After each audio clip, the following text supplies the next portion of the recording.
시청자 여러분 안녕하십니까? 오늘 트럼프 대통령과 김정은이 역사적인 회담장에 앉습니다.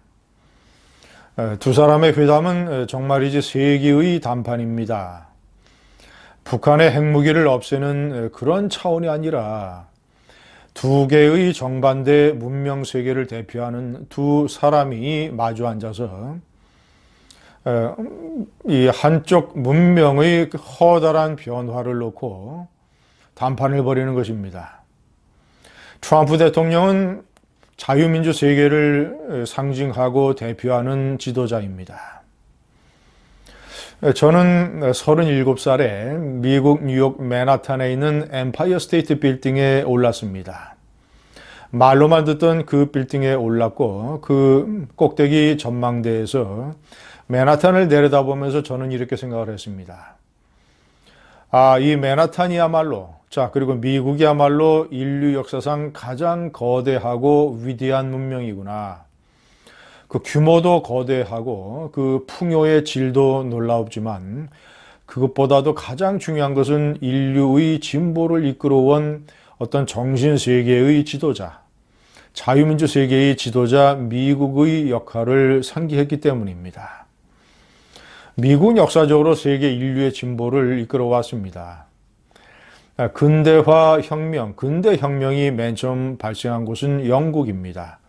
1949년에 청교도 혁명, 크롬웰이 영국 왕의 목을 도끼로 쳐 잘랐습니다. 그리고 1688년 명예혁명.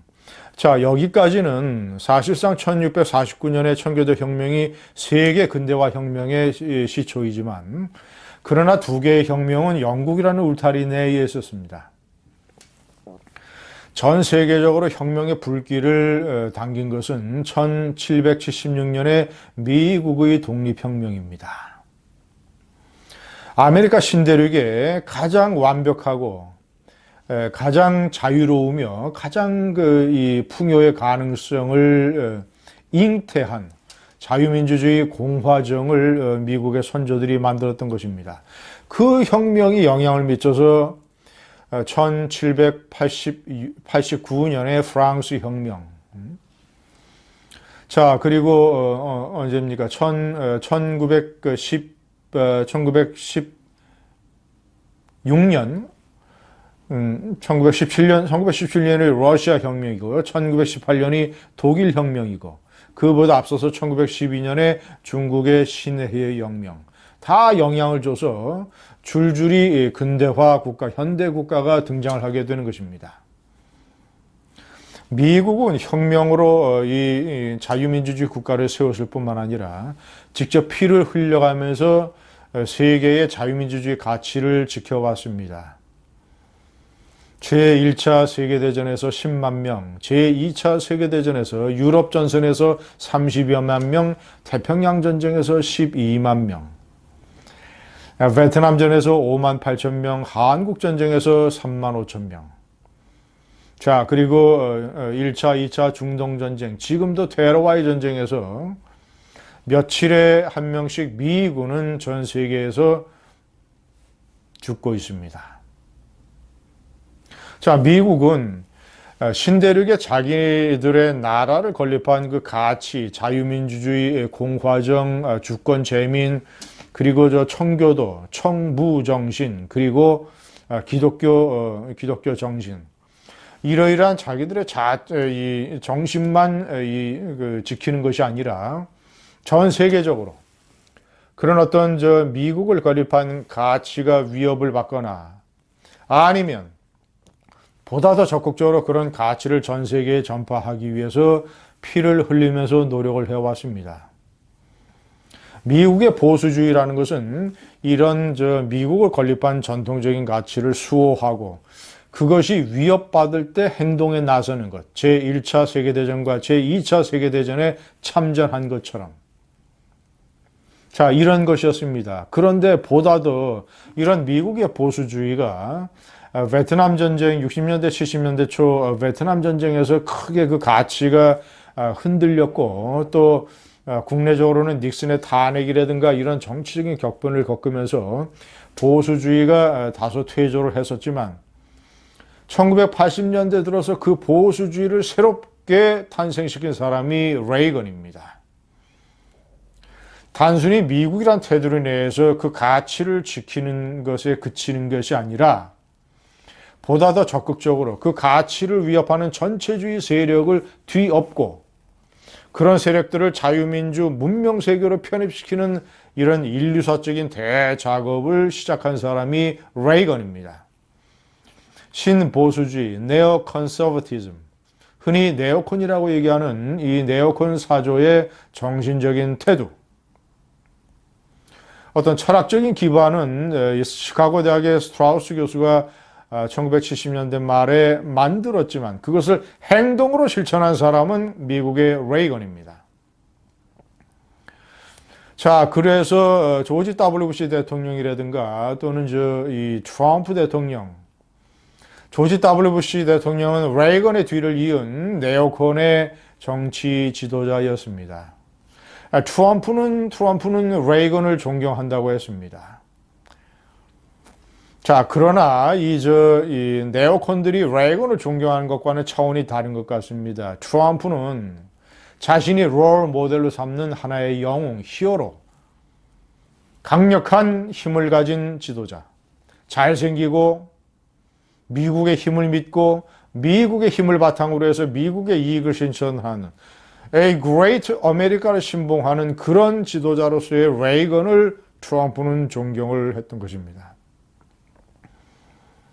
그래서 1987년 레이건의 임기가 1년 남았을 때 그때 트럼프 대통령은 처음으로 대통령 선거 출마를 검토하게 됩니다. 뉴욕타임즈 같은 신문을 포함으로 해서 여러 신문에 총 10만 달러의 광고를 내서 자신이 생각하는 아메리칸 비전을 미국인들에게 알렸습니다. 트럼프 대통령은 레이건 대통령을 존경한다면 레이건의 정신을 따르고 그것을 실천을 해야 될 것입니다. 레이건 대통령은 1987년 6월에 서독 베를린에 있는 브란덴부르크 문 앞에서 베를린 장벽에 관해서 연설했습니다. 고르바초프 선생이여, 당신이 평화를 위한다면, 소련과 동유럽의 번영을 원한다면, 자유화를 위한다면 이 벽을 때려 부시십시오. Mr. 고르바초프, tear down this wall. 그 유명한 레이건 대통령의 연설이 그때 등장을 하게 됩니다.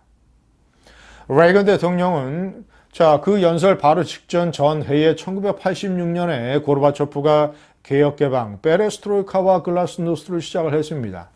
이미 그래서 소련 체제가 흔들린다는 것을 알고 레이건 대통령은 소련의 심장에 칼을 겨누기 시작한 것입니다. 그래서 마지막 냉전 레이스를 통해서 소련을 굴복시키고 결국은 레이건 대통령의 베를린 장벽 연설 1년 반 후에 실제적으로 베를린 장벽은 붕괴되게 됩니다. 그리고 나서 11개월 후에 독일은 통일을 이루고 그 여파로 소련과 동구권이 줄줄이 무너지게 됩니다.